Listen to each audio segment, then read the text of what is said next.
नमस्कार, जनमत मराठी बातमीपत्रात आपलं स्वागत। सुरुवातीला पाहूया ठळक घडामोडी। धर्मवीर सुनील बागुल मामा राजवाडी यांनी आज मंत्री गिरीश महाजन यांच्या उपस्थितीत भाजपमध्ये प्रवेश केला। त्यांच्यासोबत श्रमिक सेनेचे पदाधिकारीही सामील झाले। या प्रवेशामुळे शहरात भाजप अधिक मजबूत होईल। श्रमिक सेनेचे संस्थापक धर्मवीर सुनील बागुल, मामा राजवाडे, मनीष बागुल, भिकुबाई बागुल यांनी मंत्री गिरीश महाजन यांच्या उपस्थितीत भाजपमध्ये प्रवेश केला। त्यांच्यासोबत श्रमिक सेनेचे पदाधिकारीही भाजपमध्ये सामील झाले आहेत। भाजपला बळकटी देण्यासाठी नेहमीच माझे योगदान देईल। माजी उपमहापौर असताना आई भिकुबाई बागुल यांनी शहरात पाणी, रस्ते, रोजगार उपलब्ध करून देण्याचे काम केले।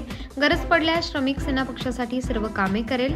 सुनील बागुल यांनी मंत्री गिरीश महाजन यांना आश्वासन दिले आहे की ते शहरातील प्रत्येक घरापर्यंत भाजप घेऊन जाण्याचे काम करून नाशिक महानगरपालिकेवर भगवा झेंडा फडकवण्याची जबाबदारी पार पाडण्याचा शब्द सुनील बागुल यांनी दिला आहे। मंत्री गिरीश महाजन यांनी सर्व पदाधिकाऱ्यांचे भाजपमध्ये प्रवेश करून स्वागत केले। यावेळी त्यांनी महानगरपालिका निवडणुकीत भाजपला सत्तेत आणण्यासाठी काम करण्याचे आवाहन केले आहे।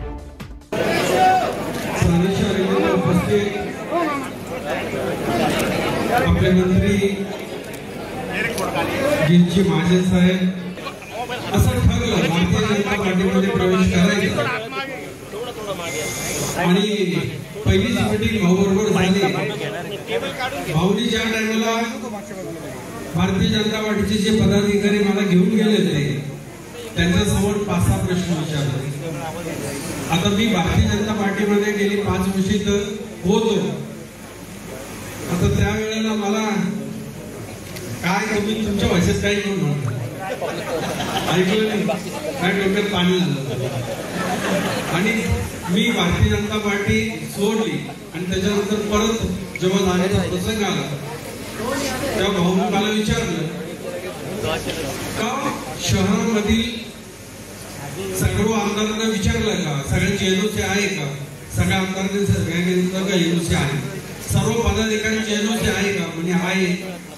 म्हणजे RSS वाल्यांची काही तक्रार म्हणजे काही त्यांची पण एनओसी आहे। हे जेव्हा हे सगळे प्रश्न मी ऐकले आणि सगळ्यांची एनओसी आहे आणि सगळ्यांनी घ्यायला हरकत नाही असं सांगितलं, मी म्हटलं चला MPC 5 झालं बरोबर आहे ना। म्हणजे आता भारतीय जनता पार्टीमध्ये कोणी पण येईल, कोणी उठेल सुटेल आणि प्रवेश करेल असं नाही। त्याला पूर्णपणे चेक केलं जातं, त्याचं बॅकग्राऊंड चेक केलं जातं, त्याचं पोलीस रेकॉर्ड चेक केलं जातं, लोकांचा कल काय आहे हा सुद्धा चेक केला जातो आणि तेव्हा भारतीय जनता पार्टीमध्ये प्रवेश दिला जातो। निश्चितच भारतीय जनता पार्टीमध्ये मी आलेलो आहे आणि यानंतर भाऊनी कबूल केलेलं आहे की तुला भारतीय जनता पार्टीमध्ये खूप काम करायचं आहे। कारण तुम्ही मला इथं बसलेले किंवा बाहेर जेवढे उभे आहेत त्यांनी ज्या टायमाला महानगरपालिकेची स्थापना झाली त्या दिवसापासून आमच्या घरातलं एक नेतृत्व तुम्ही लोकांनी दिलेलं आहे भिकुबाई बागुलांच्या निमित्ताने। त्यानंतर तुम्ही तिसरं नेतृत्व दिलं संजय बागुलच्या माध्यमातून आणि आता तिसरं नेतृत्व तुम्ही देणार आहे शंभू बागुलच्या माध्यमातून। म्हणजे ज्या वेळेला महानगरपालिका साधारण या गोष्टीला 35 ते 40 वर्ष लोटले त्या दिवसापासून तुम्ही सर्वजण माझ्या पाठीचे आहात आणि मी सुद्धा गरिबांचा नेता आहे, गोरगरिबांचा नेता आहे। जिथे कुठे काही घरगुती प्रॉब्लेम असेल, काही अडचणी असतील, छोटा मोठा ऍक्सिडेंट जरी झाला तरी त्या आई बापाला जर दिलासा द्यायचा असेल तर तिथं जाऊन मी उभा असतो आणि असं प्रत्येक घरातलं काम करण्यासाठी मी गेल्या अनेक वर्षापासून राजकारणामध्ये काम करतो। आजही भारतीय जनता पार्टीच्या माध्यमातून तेच काम मी पुन्हा चालू ठेवणार आहे। निश्चितच भारतीय जनता पार्टीमध्ये आल्यामुळे फायदा हा असतो का केंद्रामध्ये असेल, राज्यामध्ये असेल, महापालिकेत असेल, सर्वीकडे भारतीय जनता पार्टीची सत्ता आहे आणि जे गोरगरीब जनता असते यांचे प्रश्न त्याला निगडीत असतात आणि ते प्रश्न सोडवण्यासाठी मी कटिबद्ध राहील। एवढा शब्द देतो, माझे 2 शब्द संपत करायचं। गेल्या वेळी 12 वर्षापूर्वी सुंदरसा कुंभमेळा आपण त्या ठिकाणी केला अतिशय सुरक्षित सुंदर असं कुंभमेळा आपण त्या ठिकाणी केला. कुठे त्याला गालबोट लागलं नाही, कोणी जखमी झालं नाही, कोणी त्या ठिकाणी मृत्युमुखी पडलं नाही. गेल्या कुंभमेळ्यामध्ये 20-25 जण त्या ठिकाणी चिखलाकडे गेले होते. पण आता यावेळी गेल्या वेळेपेक्षा तिप्पट चौपट गर्दी राहील. आणि म्हणून आपली जबाबदारी मोठी आहे, आपल्या सर्वांची जबाबदारी. आपण त्याला आपण भेटू बोलू, पण यावेळेला आपली जबाबदारी मोठी आहे. कारण आपण बघितलं प्रयागराजमध्ये केवढी गर्दी झाली, एवढ्या कोटी लोक त्या ठिकाणी आले. आणि मग नाशिकमध्ये तीच गर्दी तशीच गर्दी यावेळेला होणार आहे. म्हणून आपण सगळ्यांना त्या निमित्ताने कामाला लागायचं आहे. आणि म्हणून आपण सर्व एकत्रित राहिलो पाहिजे. आज देश आपल्याला एक ठेवायचा आहे, देशाला मोठं करायचं आहे, देशाला सुरक्षित करायचं आहे. त्यासाठी आपापल्या त्या ठिकाणी आपल्यामध्ये वादविवाद न करता आपण सगळं एकत्रित राहिलो तर मला वाटतं काही आपल्याला अशक्य नाही. नाशिक एक वेगळं नावलौकिक आहे. नाशिक शहर म्हणजे आगळं वेगळं महाराष्ट्राचं शहर आहे. सगळ्याच क्षेत्रामध्ये, धार्मिक क्षेत्रात, सांस्कृतिक क्षेत्रामध्ये, कला क्षेत्रामध्ये अतिशय पुढारलेलं असं शहर आहे. शहराचा चेहरामोहरा आपल्याला पुन्हा या ठिकाणी बदलायचा असेल तर या ठिकाणी सगळं एकत्रित झालं पाहिजे. म्हणून सुनील भाऊंनी, मामांनी, त्याच्या टीमने हा अतिशय चांगला असा निर्णय या ठिकाणी घेतलेला आहे.